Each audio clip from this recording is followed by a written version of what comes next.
আসসালামাইকুম। দেখতে পাচ্ছেন সবুজ শক্তির একটি বায়োগ্যাস ট্যাঙ্কি। এটা কিন্তু পুরোটাই মাটির নিচে দেওয়া হয়েছে। অনেকে আমাকে প্রশ্ন করছেন, ভাই সবুজ শক্তি বায়োগ্যাসের ট্যাঙ্কি পুরা মাটির নিচে দিলে জ্বলবে কি না।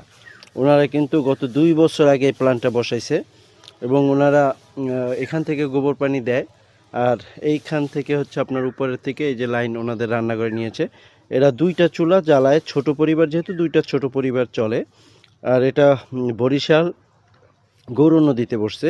গত 2 বছর আগে এই প্ল্যান্টটা ব্যবহার করছে ইটালি প্রবাসী, এখনও ব্যবহার করতেছে আলহামদুলিল্লাহ। তো এভাবে সবুজ শক্তি বায়োগ্যাস প্ল্যান্ট সারা বাংলাদেশে কাজ করছে। এটা হচ্ছে আমি বরিশাল এই পথ দিয়ে যাচ্ছিলাম, তো ভাবলাম এটা একটু ভিজিট করে যাই। তো ওনারা এই যে গ্যাসের লাইনটা এভাবে নিচ্ছে, 2 ঘরে 2টা লাইন নিয়ে ওনারা ব্যবহার করতেছে। তো এভাবেই সবুজ শক্তি বায়োগ্যাস প্ল্যান্ট কাজ করছি সবাইকে নিয়ে।